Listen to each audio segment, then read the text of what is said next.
Hello everyone, my name is Matthew and this is Learn the Lingo. Welcome to lesson 30 of Hebrew Basics, a series where we learn the essentials of Hebrew grammar. Today, we are going to see how the future tense that we learned last lesson is used in biblical Hebrew. But first, let's see how this future tense is formed when the second letter of the root is an aleph, ein, chet, or hey. For this, we'll use a new verb, livhor, which means to choose, and is from the root beit, chet, resh. The change that will happen when the second root letter is one of these four letters is that the vowel between the second and third root letters will not be a cholam, but a patach. So I will choose is made with the prefix e, first root letter beit with shva, second root letter chet, now with patach, and third root letter resh. Evchar, I will choose.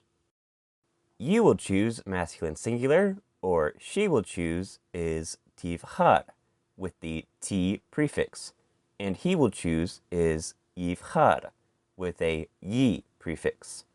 We will choose uses a ni suffix, nivchar, we will choose.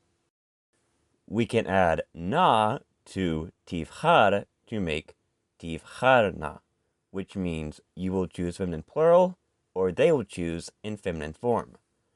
When we add endings onto tivchar or nivchar, we are supposed to shorten that last vowel to a schwa, but the letters aleph, ein, chet, and hey often do not like to take a schwa, so instead the vowel becomes a patach schwa.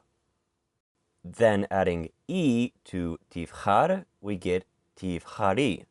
You will choose feminine singular, and adding u, we get tivcharu.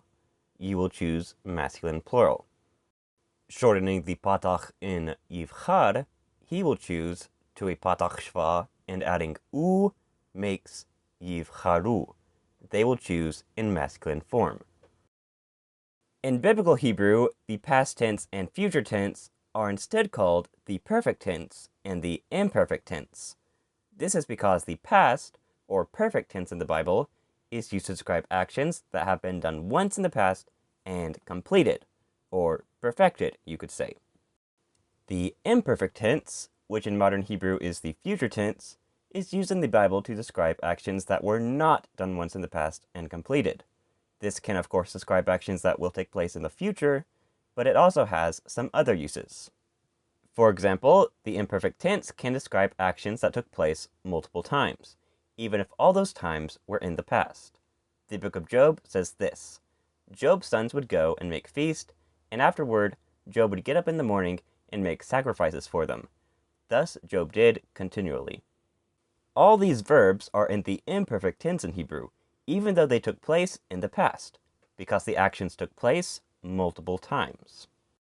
And in certain cases, the biblical imperfect tense is translated as our present tense, especially in poetry.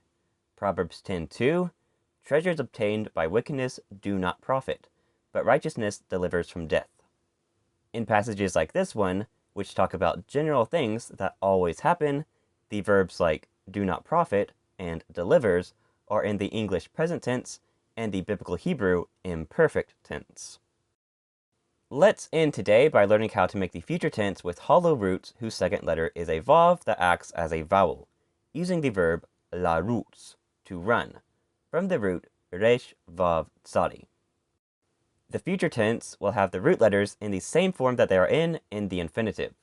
That means we can just take roots from larutz and then add the future tense prefixes. With hollow roots, all prefixes will have a kamatz as their vowel.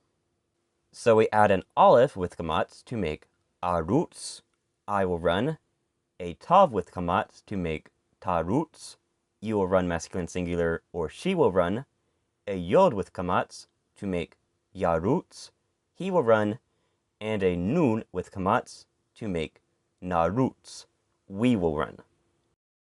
When adding endings to make the other forms, no vowels shorten to a shva. We can add e to tarutz with no changes in vowels to make tarutzi, you will run feminine singular. And adding u, we get tarutsu, you will run masculine plural.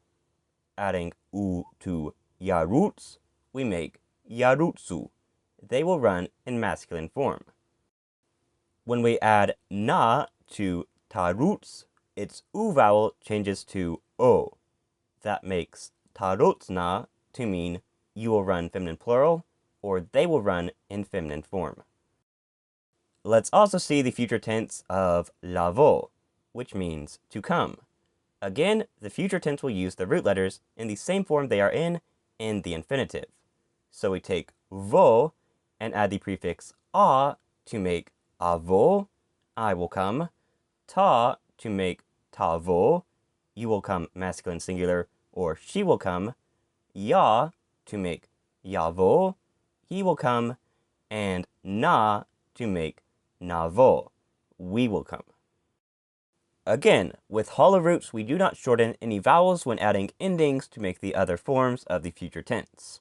Adding e, we make tavoi, you will come feminine singular, and adding u, we make tavo, you will come masculine plural. Adding u to yavo, we get yavo, they will come in masculine form. Lastly, we can take tavo and add na to make tavona. You will come feminine plural, or they will come in feminine form.